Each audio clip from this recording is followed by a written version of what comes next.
सब लोग भाग्यशाली हो कि आप सब लोग अपने अपने घरों में बैठकर देख रहे हैं। और मैं जब गया था तो 300 किलोमीटर दूर मीटिंग देखने गया था। मेरा 1,000 रुपए का खर्च हुआ। आप सब लोग भाग्यशाली हो, सब लोग बैठ के अपने अपने घरों में बैठ कर देख रहे हैं। 1 रुपया आपका खर्च नहीं होने वाला है। और इंफॉर्मेशन आपको वो मिलेगी जो जिंदगी में कभी कहीं से नहीं मिल सकती है। ठीक है। तो जैसे मैं बताया, मेरा नाम दुर्गा सिंह है। मैं बाई प्रोफेशन एक साइकिल मैकेनिक था और काशीपुर उत्तराखंड को बिलोंग करता हूँ। लगभग कुछ साल पहले ये बिजनेस मैंने देखा और देखने का जज्बा तो था दिमाग में, लेकिन ये नहीं आता था कि हमारे लिए भी जिंदगी में कोई काम बना हुआ होगा। क्योंकि मेरी पढ़ाई नहीं है, बहुत कम पढ़ाई है, और मैं 8वां पास हुआ, 9th में फेल हो गया था। मेरी वाइफ मेरे साथ रहती है हमेशा, वो बिल्कुल पढ़ी हुई नहीं है। 5 बच्चे थे मेरे पास, कुछ कर्जा भी था मेरे पास। और उसके बावजूद जब ये बिजनेस मिला मेरे को, तो मेरे पास ज्वाइन करने के लिए भी पैसे नहीं थे। तो दोस्त, अगर मैं और मेरी वाइफ मिल करके अपनी upline Alok and Bhavna Upadhyay, RP Singh और चंद्रा, अनिल एंड बिंदु नारंग, इनकी सपोर्ट के साथ अगर हम लोग यहाँ तक आ सकते हैं, तो हिंदुस्तान का एक एक आदमी अपने सपनों को पूरा करने के लिए 1 से 1.5 2 साल जी जान से मेहनत कर सकता है। तो वो अपनी जिंदगी के लिए एक बहुत बड़ा फ्यूचर बना सकता है, अपनी बच्चों का बहुत बड़ा फ्यूचर बना सकता है। तो मैं शुरुआत करूंगा प्रेजेंटेशन के साथ। अगर आपको ये पता लग गया कि यार ये दुर्गा सिंह पंचा जोड़ते थे, पढ़े हुए नहीं, तुक्का लग गया होगा, ऐसा भी नहीं है। कि जो बंदा इस बिजनेस को नया शुरुआत कराया, चाहे वो 1 महीना हुआ, 2 महीने हुए, 3 महीने हुए उसको, एक तो सबसे पहले आपने एक चीज डिसाइड करना है। या तो जिंदगी में 5% में जाके ही ठान लेना है, या फिर 95% में जाकर रुक जाना है। कहते हैं रास्ते दो ही हैं जीवन के, गरीबी या फिर अमीरी। या तो वो गरीबी की तरफ को चलेगा या फिर अमीरी की तरफ को चलेगा। रास्ता उसके पास दो ही है। अब कहते हैं कि जब गरीबी की तरफ को अगर कदम रखेगा, विचार रखेगा, तो उसको दुनिया की ताकत रोकने वाली नहीं है।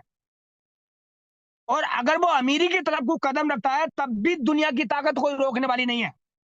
तो सबसे पहले तो बात ये समझिए कि हमारे अंदर की एक ऐसी चीज है, हमारे अंदर का एक ऐसा विश्वास है कि जो हमारे को गरीबी के रास्ते पे लेकर जाता है। लेकिन अगर अंदर का दृढ़ संकल्प और आपका जो पक्का इरादा, मजबूत इरादा है, तो आप 5% में चलेंगे, कितनी भी चैलेंज आ जाए, 1 महीना, 6 महीने, 3 महीने के लिए। और एक बात बताऊं, 5% में जाने के लिए 1 साल, 1.5 साल, 2 साल का वक्त लगेगा। और आपके पास अमीरी स्टार्ट हो जाती है जब आपकी टीम बन जाती है। मैंने बिजनेस में प्रोडक्ट कम बेचा, लेकिन मैं टीम बहुत तगड़ी बनाई।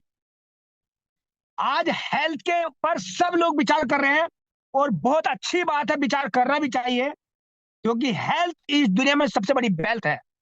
अगर हेल्थ ही नहीं है तो फिर डायमंड शिप का भी क्या करेंगे? हेल्थ नहीं है तो 10 करोड़ का, 5 करोड़ के मकान का क्या करेंगे? अगर हेल्थ नहीं तो हम आपके सामने बैठ के हम सब लोग एक बात कर रहे हैं, ये बात नहीं कर सकते थे। लेकिन इस हेल्थ के साथ साथ 170 प्रोडक्ट है कंपनी के, हमने सब पे काम करना है। और दूसरी बात, इन सबको कवर करने के लिए हमें टीम की बहुत तगड़ी जरूरत पड़ती है। मैंने अपनी जिंदगी में प्रोडक्ट कम बेचा, लेकिन टीम तगड़ी बनाने में मेहनत करी। और उस टीम को बनाने के लिए मैंने सीखने की कोशिश करी। और सीख करके मैं जब किसी इंसान के पास जाता प्लान दिखाने, अगर मैं मुझे ये पता लग गया था कि मेरे जैसे इंसान, अगर मैं प्लान दिखाता हूं अपने से नीचे वाले को, तो शायद गरीब में से गरीब माइनस करेंगे तो शायद बिग जीरो आएगा। तो मैंने इतनी किताब पढ़ी, इतनी सीडी सुनी, इतनी कैसेट सुनी, कि मैंने डॉक्टर, आईएएस, आईपीएस, फैक्ट्री के मालिक, बैंक मैनेजर, ऐसे लोगों को स्पॉन्सर करना शुरू किया। मैंने एक सीडी में सुना था, अपनी कमजोरी को ताकत में बदल सकते हो एमबे बिजनेस के जरिए। अपनी कमजोरी को ताकत में बदल सकते हो एमबे बिजनेस के जरिए। मैं आपको एक बड़े मजे की बात और सुनाता हूं। मैं 6% लेवल पर था।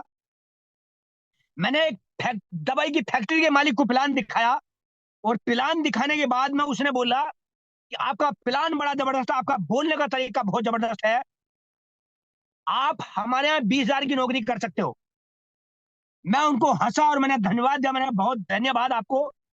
मैंने कहा मैं तो 3 साल से ड्राइवरी के चक्कर में घूम रहा था काशीपुर मार्ग है, मेरे को तो ड्राइवरी की नौकरी नहीं मिली 1000-1200 की, और आप मेरे को 20,000 रुपए की तनख्वाह देने को तैयार है सर। मैंने कहा धन्यवाद। मैंने कहा मैंने एक किताब पढ़ी है रिच डैड पुअर डैड, एक किताब पढ़ी है बिजनेस स्कूल, और मैंने उनको दिखाई कि ये किताब है सर बिजनेस स्कूल की, मैंने ये पढ़ी है, और मैंने कहा मैं 20,000 में बिकने वाला इंसान नहीं हूं।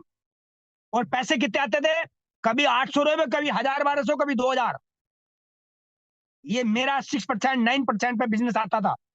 और उसके बाद वो मेरे मुंह को देखते रहे, और उन्हें कहा कि तुम्हें इतना भरोसा है? मैंने कहा सर मैं 3 लाख रुपए महीना का इंसान हूं, मैं 20,000 रुपए नहीं बिकूंगा। बधाई हो, आपने कम से कम मेरी 20,000 रुपए की कीमत रखी। और मैंने जो किताब दिखा रहा हूँ, बड़ी सोच का बड़ा जादू और बिजनेस स्कूल, हर एक शिवखेड़ा की किताब थी। मैंने कहा एक दिन इस बिजनेस को बनाने के बाद आपके पास मिलने जरूर आऊंगा। तो मैंने अपने आप से प्रोमिस किया, और ये देखा कि मैं ऐसा ना हो कि मैं फेल हो जाऊं और वो व्यक्ति पास हो जाए, या वो सोचे कि यार ये जो क्या क्या क्या वो नहीं करा। तो ये जुनून आपके पास होना चाहिए। और किसके लिए होगा जुनून?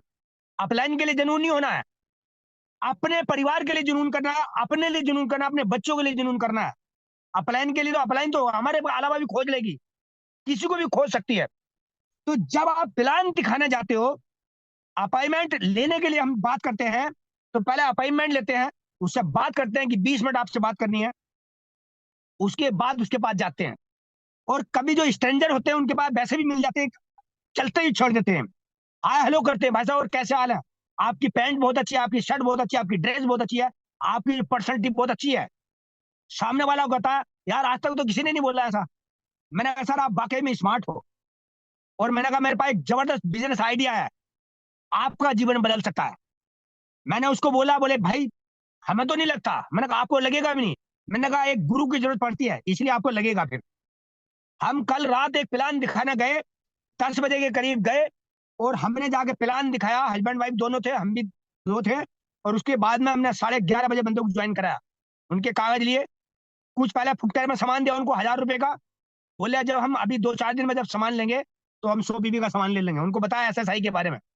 तो बंदा एक्साइटेड हो जाता है, तो कहते हैं पहले हमारे पास अगर एक्साइटमेंट है तो हम सामने वाले के पास एक्साइटेड होकर के जाते हैं। अगर हमारा मुंह लटका हुआ है और हमारे मन में विचार चल लिया यार प्रोडक्ट महंगे तो हैं, अपलाइन कह तो रही है लेकिन है तो प्रोडक्ट महंगे ही वाकई में, तो जब आप सामने वाले के पास जाओगे ना, तो चेहरा पढ़ लेता है सामने वाला कि इसको प्रोडक्ट महंगे लग रहे हैं सस्ते लग रहे हैं। तो आपके चेहरे पे मुस्कुराहट हो और आपका कॉन्फिडेंस इतना हाई हो, उसको लगे कि यार ये मेरी मदद कर सकता है। मैंने एक 1700 करोड़ की फैक्ट्री के मालिक को प्लान दिखाया, कह रहा प्रोडक्ट बहुत अच्छे हैं लेकिन महंगे बहुत हैं, ये मिडिल क्लास के लिए नहीं है। मैंने कहा मैं सर 1700 करोड़ की फैक्ट्री के मालिक को प्लान दिखा रहा हूँ, रिक्शा वाले को नहीं दिखा रहा हूँ। कह रहे कुछ भी हो आप यूज करते हो? मैंने कहा सारे प्रोडक्ट यूज करता हूँ सर, धमाकेदार। और मैंने कहा बहुत अच्छा प्रोडक्ट है। कहते मैं जानता हूँ एमबे के बारे में, आप सारे प्रोडक्ट यूज करते हो? मैंने कहा सारे यूज करता हूँ सर। आपको कैसा लगता है कि ये महंगे हैं? मैंने उनको प्लान दिखाया, मैंने एमरल्ड का डायमंड का प्लान दिखा रहा था, डायमंड की इनकम बताई, मैंने 5 से 6 लाख रुपए इनकम आती उस वक्त थी। कह रहे बस बस बस बस बहुत है। मतलब सर क्यों? इससे तो ऊपर की इनकम भी है आपके पास, तो इतनी अरबों की संपत्ति वैसे ही है, तो आप इसके लिए थोड़ी आओगे 10-20-50 हजार के लिए। कह रहे साइड में आए तो 20,000 ही बहुत है। मैंने सर कैसी बात करते हो आप लोग, आपके लिए तो इतनी गाड़ी आपके पास है, फैक्ट्री में 4,000 आदमी इसकी फैक्ट्री में काम कर रहे हो, तो वो बंदा छोटा मोटा नहीं होगा। कुल मिला के ये हुआ। तो जब उन्होंने कहा प्रोडक्ट बहुत महंगे हैं, तो मैंने अपनी अपलाइन को फोन मिलाया, आजकल वे उसमें नहीं है। मैंने उनसे पूछा, मैंने सर ये बताओ इतना बड़ा आदमी क्यों मना कर रहा है कि ये प्रोडक्ट बहुत महंगे हैं, मैं यूज नहीं कर सकता हूँ, मिडिल क्लास नहीं कर सकता। कह रहे वो किताब पढ़ो, सोचिए और अमीर बनिए। मतलब वो तो मैं पढ़ लूंगा बाद में, ये बताओ उसमें उसने ऐसा जवाब क्यों दिया? फिर बोले नहीं नहीं उस किताब को पढ़ो पहले। अरे मैंने वो किताब तो पढ़ लूंगा, मुझे जवाब तो दो, इसका आंसर क्या हो सकता है? कह रहे एक बात बताऊं? बोले किताब, उन्होंने जवाब नहीं दिया, मैंने किताब पढ़ी, उसमें लिखा हुआ है गरीबी अमीरी एक ही विचार की संतान है। गरीबी अमीरी एक ही विचार की संतान है। कहते हैं कि इंसान कोई भी पैसे से अमीर और गरीब नहीं बनता, वो केवल सोच से गरीब और अमीर बनता है। सोच से गरीब और अमीर बनता है। आपने 95% की सोच बना ली, आपने 95% का विचार बना लिया कि मैं 95% में जाऊंगा, तो दुनिया की ताकत आपको रोकने वाली नहीं है। और अगर आपने 5% में जाने का ठान लिया और 1 से 1.5 साल थोड़ा सा चैलेंज झेल लिया, थोड़ा सा कंप्रोमाइज कर लिया, तो भी आपको दुनिया की ताकत रोकने वाली नहीं है कि आपको 5% में जाने से रोक दे। आप ही खुद हो जो रुक जाते हो, लोगों के कहने से रुक जाते हो, लोग मजाक बनाते हैं उससे रुक जाते हो। अरे लोग तो तब भी मजाक बनाएंगे जब आपके पास मर्सिडीज आएगी, और लोग तब भी मजाक बनाते हैं जब आदमी गड्ढे में पहुंच जाता है। लोग तो दोनों तरफ से मजाक बनाएंगे, लोग ढोल की तरह दोनों तरफ से बजेंगे। अब समस्या ये है कि हमने बजवाना किधर की तरफ है, हमने ऊंचाई की तरफ को बजवाना है या फिर गरीबी की तरफ को बजवाना है। ये करता ही क्या था, ये तो इसके बाद तो वैसे भी नहीं होना था, ये तो गरीब होने वाला ही था। क्यों हम अपने आप से ये करवाते हैं? आपके पास ऐसा आत्मविश्वास होना चाहिए, एक दृढ़ संकल्प होना चाहिए कि दुनिया की ताकत आपको हिलाए और आप हिल ना सको। और आप प्लान दिखाते रहो, 2 से 3 प्लान पर डे आप दिखाओगे तो 6 से 12 महीने लगेंगे आपको सिल्वर जाने में, 70-80 हजार रुपए इनकम जाने में, 1 लाख की इनकम जाने में। अगर आप प्लान नहीं दिखाओगे तो फिर वही पीबी भी हम कर रहे हैं, सीडी भी हम सुन रहे हैं, किताब भी हम पढ़ रहे हैं, लेकिन जहां से पैसा आएगा, हम नेटवर्किंग बनाने का, टीम बनाने का काम बिल्कुल नहीं कर रहे हैं। मेरे मन में बहुत समय पहले एक विचार आया था कि अगर मैं अकेला आदमी 50 हजार का प्रोडक्ट बेचता हूं तो शायद पूरा महीना प्रोडक्ट बेचने में निकल जाएगा, या फिर मैं 100 पीबी के 5 बंदे ज्वाइन करा देता हूं तो 50 हजार का ऑटोमेटिक बिक जाएगा। मेरे दिमाग में ये विचार बैठा हुआ था। मैंने प्रोडक्टिविटी, प्रोडक्ट बेचे बहुत है। हमारा ऐसा भी दिन गुजरा है जब मैं शायद 9% पे था या 12%, 9% पे होऊंगा। दिवाली होली का दिन था और मेरे घर में एक ना तेल का बूंद थी, ना कोई रिफाइंड की बूंद थी, ना कोई कोई सब्जी थी, ना कुछ कुछ था। और त्योहार था होली का। और मैडम बोली सामान आना है, मैंने कहा चिंता की कोई बात नहीं है, प्रोडक्ट अपने पास रखे हुए हैं, आज ही निकलते हैं। हमने थैला भरा और कम से कम 10 दुकानों पर जाकर हम घुसे, ऐसी अनजान दुकान पे घुसे, नमस्ते करी, दुआ सलाम करी। मैंने कहा सर आपके मतलब का एमबे का जबरदस्त प्रोडक्ट है और मैं ये यूज करता हूं, अगर आपने ये यूज किया ना, आपकी पूरी जिंदगी बदल सकती है, पूरी पर्सनैलिटी बदल सकती है। तो उन्होंने कहा भाई ग्लिस्टर की जरूरत थी यार, मैं ढूंढ रहा था, मुझे कोई मिला नहीं। मैंने कहा सर एक टेलकम पाउडर भी इसका इतना बढ़िया है, आप यूज करोगे ना बहुत अच्छा लगा, नहीं तो आप वापस कर देना, अपना पैसा लेना, ये रहा मेरा नंबर। फिर मैंने एक बॉडी शैम्पू उनको दिया और मैंने 1000 रुपए के लगभग सामान बेचा और आके अपनी होली मनाई, शाम को पूजा कराई। ऐसे ऐसी बहुत सारी दिवाली गुजरी मेरे पास, बहुत सारी होली गुजरी है, लगभग 6-7 साल तक गुजरी है। इसीलिए कह रहा हूं दोस्त, आपका फोकस अगर बर्निंग डिजायर, आपका फोकस ड्रीम पे है तो आपको सपने पूरे होंगे। अगर आपका फोकस प्रॉब्लम पे है तो आपकी प्रॉब्लम बड़ी हो जाएंगी। डिसाइड आपने करना है। दो ही रास्ते हैं, 95% और 5%, 95% 5%। अब आप डिसाइड करो कि आपका जो विचार किधर की दिशा में चलेगा, जिधर की दिशा में कदम रखोगे वहीं पर पहुंचोगे। दूसरी बात, जब आदमी बिजनेस प्लान दिखा के बैठता है तो बहुत सारे लोग उनको यही नहीं पूछते, कहते हैं भाई साहब अपना आधार कार्ड दो, बैंक अकाउंट नंबर दो, पैन कार्ड नंबर दो, और ये सामान आपका मंगवाना आपके घर में, आप इतने पैसे भी दो। प्लान दिखा दिया, बात करते रहेंगे। अरे भाई जिस मकसद के लिए हम गए हैं उसके पास, अगर वो काम अपना पूरा नहीं करेंगे इसको ज्वाइनिंग कराने का, वो तो नहीं कहेगा साहब आधार कार्ड ले जाओ। हमको बोलना पड़ेगा, जरूरत अभी हमें, हमें पार्टनर की जरूरत है, हमें टीम बनाने की जरूरत है। जैसे मैंने रात प्लान दिखाया और 11-11:30 बज गए वहीं पर ही, मैंने कहा भाई साहब फटाफट आप वो दो, Aadhaar card, bank account, PAN card number दो। बैठ के बातचीत, 2-4 बंदे में हंसी के चटुगले छोड़े, कह रहा भाई साहब अभी एक एक चाय और पीते हैं। मैंने कहा कोई बात नहीं, चाय पीते हैं। 12 बज गए वहीं पे ही, हम लौट के वापस है। अच्छा लगता है जब रात के 12 बजे हम घर से निकल जाते हैं ज्वाइन करा के ना, तो बहुत अच्छा लगता है। इसीलिए प्लान दिखाओ, फॉलो अप करो, ज्वाइनिंग हो जाएगी। मैं ये नहीं कह रहा हूं कि 100% लोग ज्वाइन करेंगे, लेकिन अगर प्लान हम ज्यादा दिखाएंगे तो ज्वाइनिंग ज्यादा आएंगे। और आजकल तो ऐसा इतना चल रहा है कि बंदे के बाद प्रॉफिट बताओ, बंदा ज्वाइन कर जाएगा। तो ये आपके अंदर दृढ़ विश्वास होना चाहिए, एक संकल्प की तरह काम होना चाहिए। क्योंकि दुनिया में 60 साल गरीबी में काटना, 60 साल जिंदगी अप डाउन में काटना, 60 साल तक चैलेंज के साथ काटना बहुत लंबा रास्ता है। इससे तो 2 से 3 साल थोड़ा सा कठिन काम कर लो, थोड़ा सा कंप्रोमाइज कर लो जिंदगी के लिए, जिंदगी आसान हो जाएगी लास्ट की। नहीं तो 40-50 साल तक सरल काम करेंगे, लास्ट की जिंदगी कठिन हो जाएगी। मैं ऐसे बहुत लोगों को जानता हूं जिन माँ बापों ने अपने बच्चों पर खूब पैसे लगाए और उन्होंने अपना सब कुछ खो दिया। वे बच्चे दोनों बाहर चले गए इधर उधर, दोनों में अभी भी घर पर रह गए। एक भी बच्चा 10,000 20,000 महीना देने को तैयार नहीं है। तो इसलिए उससे बढ़िया यह है कि इस बच्चे को पाल लो 3 साल, और ये बच्चा आपके बुढ़ापे का इतना बड़ा सहारा बनेगा। आज हम लोग दोनों हस्बैंड वाइफ बॉयफ्रेंड गर्लफ्रेंड की तरह घूमते हैं, हमें ये टेंशन नहीं होती कि हमारे पास पैसे कहाँ हैं, खर्चों को कहां से हम करेंगे, क्योंकि उस 5वें 6वें बच्चे ने हमारे को ये बहुत कुछ कर दिया है। तो थैंक्स करता हूं मैं, हमने ओरिजिनल के लिए तो किया ही है, लेकिन 6वें बच्चे को मैं इसलिए सलाम करता हूं क्योंकि ये मेरे जीवन का, मेरी वाइफ का जीवन का बुढ़ापे का सहारा बनेगा। दोनों बेटे थे, दोनों ने इंजीनियरिंग करी, दोनों इधर उधर चले गए जॉब करना है, अच्छी बात है। लेकिन हम लोग कम से कम इतना प्राउड फील करते हैं कि हस्बैंड वाइफ इतने आजादी से घूमते हैं, और जहां चाहे जो चाहे वहां खाते, जहां चाहे वहां होटल में चाय पीते हैं जाकर। ये मजा आता है जीवन का। नहीं तो मैं एक दिन और जगह गया तो मैंने उनको डेमो दिखाया, हेल्थ का साबुन का डेमो दिखाया, तो उसके बच्चे बाहर है, वो आया हुआ था इत्तेफाक की बात नौकरी से दिल्ली से। तो उन्होंने एक साबुन का पैकेट लिया, एक शुगर की उसकी जरूरत थी उनको, मधुनाशनी की। उन्होंने कहा यार पहले वो दे दो तुम साबुन। साबुन दिया मैंने उनके हाथ में, और उन्होंने कहा बेटे 165 रुपए दे दो। मैंने रेट वही लगाया, तो पीछे से अंदर से आवाज आती, पैसे नहीं है मेरे पास, मैं सब्जी ले आया, सब्जी ले आया, थैंक गॉड।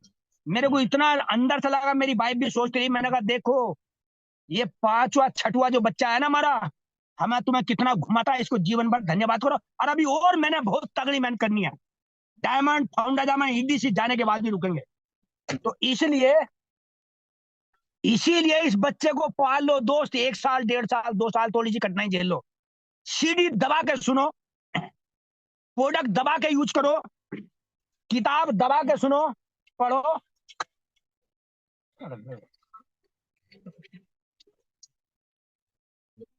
सॉरी यार कॉल आ गई कोई।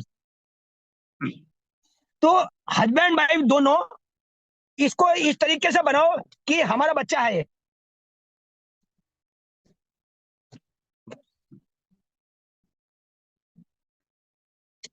ठीक है। और नहीं तो क्या होगा, फिर बच्चों का सहारा तकना पड़ेगा। ये मैं ऐसे बहुत परिवारों को जानता हूं, कई घरों में हम गए, एक बेचारी बुढ़िया बुजुर्ग थी, केवल इतना बड़ा घर, अकेली बुढ़िया रपाई थी, बोकर पे चल रही थी। मैंने कहा जी आपके बहन जी आपके ये बच्चे उच्चे आपके हस्बैंड वस्बैंड कहाँ है? बोले हस्बैंड एक्सपायर हो गए थे, दोनों बच्चे विदेश चले गए जी, मैं ही रह रही हूँ या क्या करूँ। तो मैंने कहा तो आपका ध्यान कौन रखता है? बोले जी क्या करूँ, ऐसी बोकर पे पता नहीं कैसा खाना बनाती होगी, क्या करती होगी। मेरे को इतनी दया आती है दोस्त, मैं आपको एक एक थोड़ी सी बात बोलूंगा, दिल से बोल रहा हूँ अपनी अंतरात्मा से। एक बार 1.5 साल एमबीए बिजनेस की 7 क्लास पास खुद कर लो, बच्चों के पीछे उतना मत पड़ो। 70% आदमी बच्चों के चक्कर में बिजनेस नहीं बना पाते हैं, और जबकि लास्ट की जिंदगी उनकी बहुत कठिन हो जाती है। मैंने जितना पढ़ाई इस 6वें बच्चे को दी है, मैंने उतनी अपने ओरिजिनल बच्चों को नहीं दी। लेकिन इस पैसे के दम पे मैंने अपनी तीनों बेटियों की शादी बहुत अच्छी जगह करी, और बहुत अच्छे उसमें करी है, अच्छी पोस्ट पे। और दोनों बेटों की भी अच्छी पढ़ाई करवा के एक बेटे की भी शादी कर दी, वो भी अपना दूर चला गया। एक बेटा वो भी हमारे साथ 50-100 किलोमीटर दूर रहता है। तो कहने का मतलब है बच्चों का अपना काम है, उनको करने दो, बच्चों का बहाना मत बनाओ कि मेरा बच्चे छोटे हैं, मेरे बच्चे बड़े हैं, या मेरा वो है या मेरा वो है। सब कुछ मैनेज कर लेंगे बच्चे अपना आप। आपका focus silver gold platinum emerald diamond तो कम से कम जाकर रुकना चाहिए। ये मेरी एक हम्बल सजेशन है, दिल से, मेरी अंतरात्मा से आपके लिए एक आवाज है। क्योंकि ये बिजनेस बहुत सरल है, लेकिन ये टिपिकल इसलिए होता है क्योंकि इसमें लोग टिपिकल टिपिकल मिलते हैं।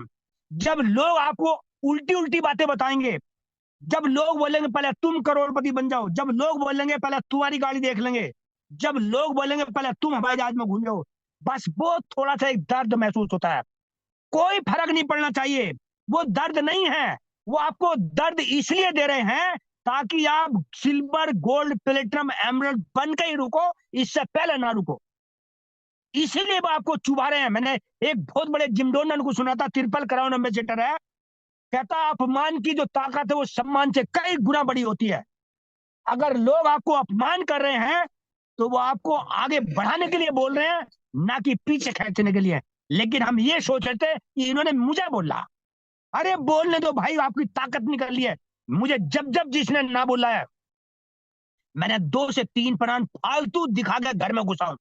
उससे पहले कसम खा ली, अब जब इसने ना बोली है, मेरी मजाक बनाई है, तो 3 प्लान दिखा के ही घर में घुसूंगा, इससे पहले नहीं घुसूंगा। अपने आप से कंप्रोमाइज करो सर, अपने आप को जीत लो। पहले पहले ये तो देख लो कि ये जिंदगी में बिजनेस क्या देगा। प्लान दिखाना, फॉलोअप करना, ज्वाइनिंग कराना, ये सबसे सरल काम है। आप प्लान दिखाओ, उल्टा सीधा कैसा भी दिखाओ, जिसको ज्वाइन करना वो 3%, 6%, 9% वाले से भी आ जाएगा। और जिसको ज्वाइन नहीं करना, चाहे हरभजन सिंह ब्राइज भी दिखाएंगे आके, तब भी ज्वाइन नहीं करेगा। तो ये तो आप भूल जाओ कि बड़ा आदमी या अपलाइन आके ज्वाइन कराएगी।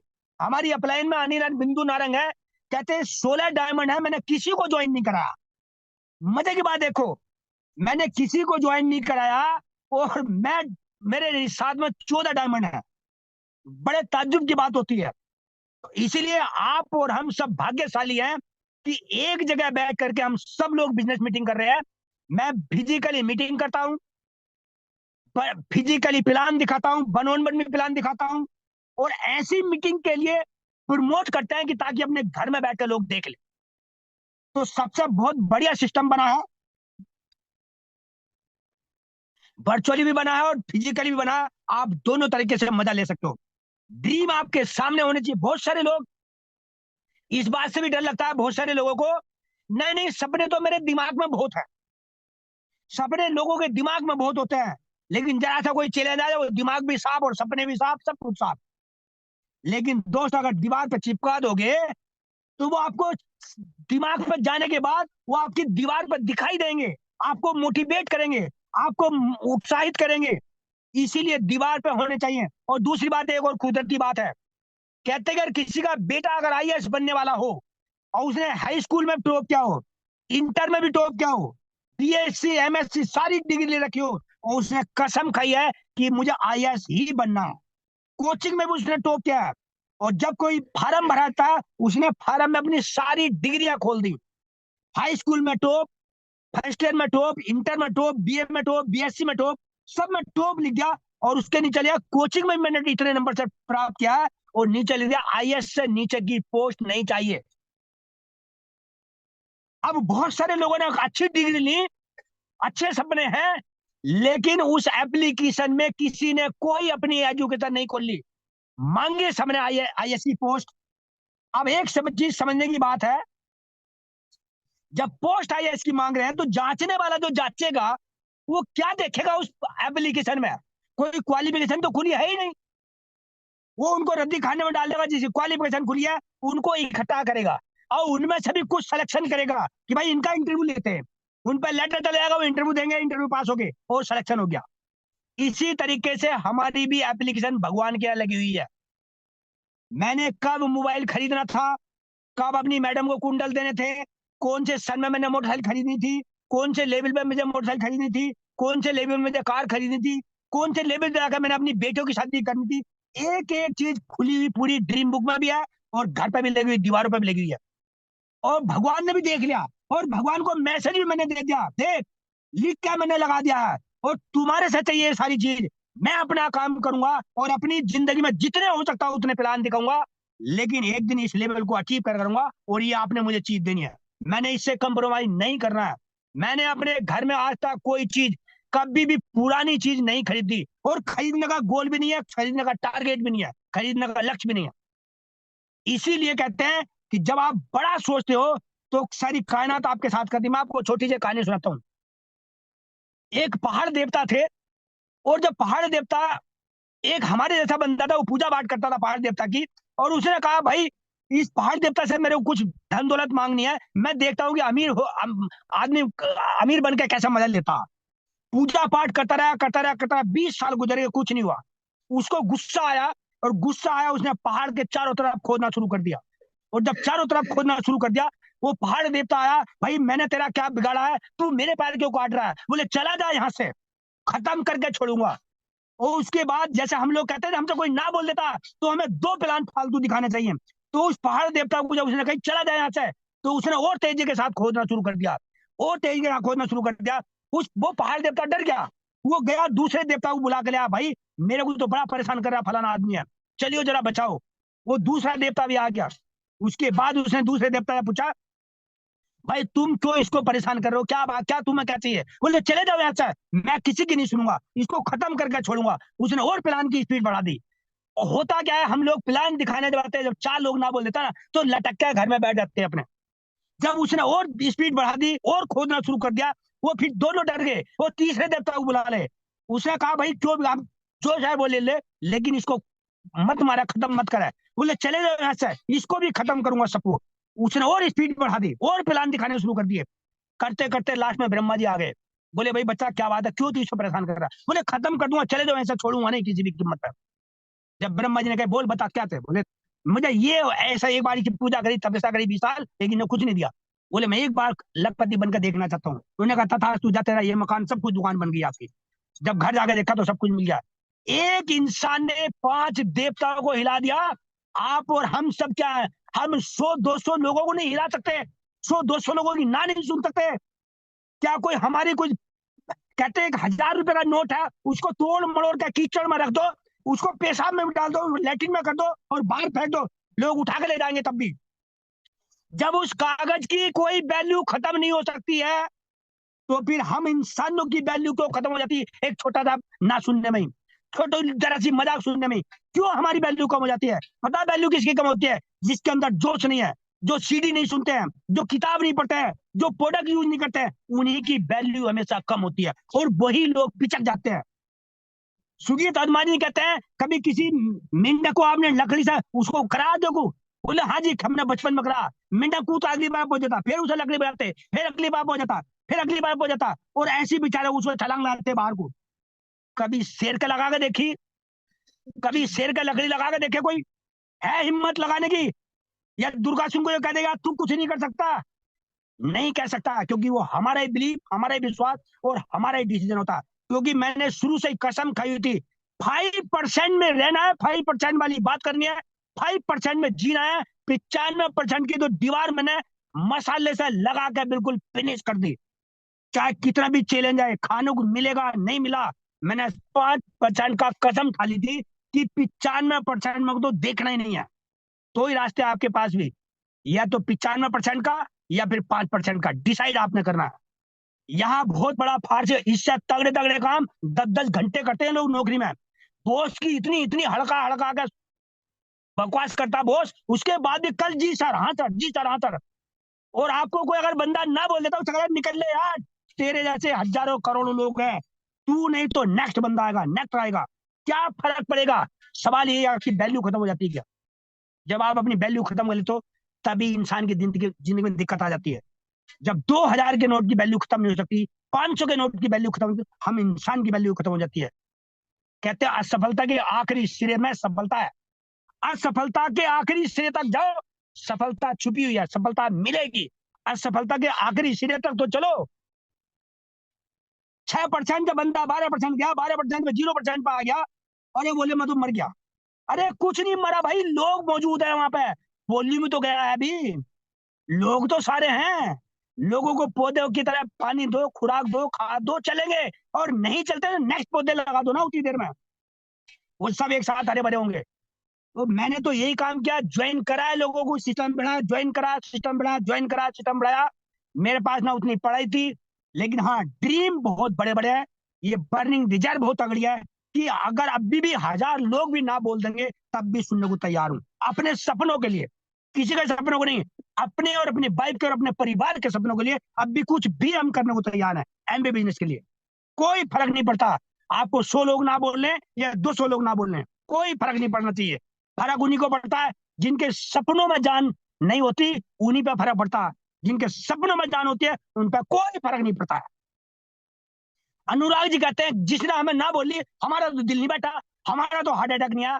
पता नहीं लोगों को हार्ट अटैक क्यों आ जाता, पता नहीं लोगों का दिल क्यों बैठ जाता। अरे दुनिया के वर्ल्ड क्लास प्रोडक्ट हैं, वर्ल्ड क्लास कंपनी है, 110 कंट्रीज में बिजनेस कर रही है, 50-50 की पार्टनरशिप है। इससे सरल और क्या हो सकता है भाई? मुझे तो नहीं लगता इससे सरल और कुछ हो सकता है जिंदगी में। काम कितने हैं? सीडी सुनने का काम कोई कठिन नहीं है, बुक पढ़ने का काम कोई कठिन नहीं है, मीटिंग देखने का काम कोई कठिन नहीं है, प्रोडक्ट यूज करने का कठिन नहीं है। तो कठिन है क्या? सब निचोड़ घुमा के आएगा, कठिन यही है, सबसे कठिन यही है। इसी को बिलीव में बढ़ा लो, इसी को विश्वास करवा लो, इसी को जीत लो, ये दुनिया पर जीत जाएगा। इसके अलावा मैंने कुछ नहीं किया। मैं अपनी स्टोरी बताता हूँ। मेरी स्टोरी तो ये थी, जब मैं बिजनेस में आया था, लाखों कई लाख रुपए का कर्जा था। जब भी नहीं ज्वाइन किया तब भी मैंने ब्याज पे लेकर ज्वाइन किया था। बीवी भी पढ़ी लिखी नहीं थी, बैठी हुई है सामने अभी सुन रही है सारी बात। बीवी भी पढ़ी लिखी नहीं थी, मैं भी उतना पढ़ा लिखा था, लेकिन मेरे सपनों में बहुत जान थी और जान है। अचीव करके रहूंगा जो जो सपने घर में लिखे हैं, और जो पूरे करके दिखूंगा तो उसी वक्त रुकूंगा, उससे पहले नहीं रुकूंगा। तो अगर यदि हम कर सकते हैं तो हिंदुस्तान का एक एक आदमी अपने बच्चों के लिए, अपने सपनों के लिए, अपने परिवार के सपनों के लिए सब कुछ न्योछावर कर सकते हैं। क्या क्या चीज है इसमें? कोई न्योछावर की कोई चीज नहीं है। सीडी सुनना, किताब पढ़ना, मीटिंग देना, प्रोडक्ट लाना, इसके अलावा कोई न्योछावर। हाँ, न्योछावर एक चीज करनी है। क्या आप शाम को 7 बजे के बाद प्लान दिखाने के लिए रेडी होते हो?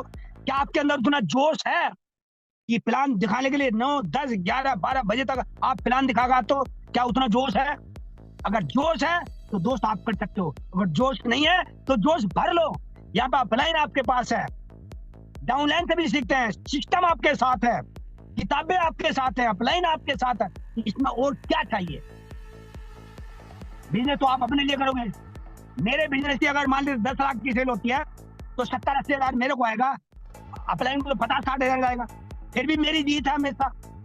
तो हमेशा मैंने अपने बिजनेस को ओनरशिप ली है और मैंने हमेशा अपना बिजनेस समझ करके इसको किया।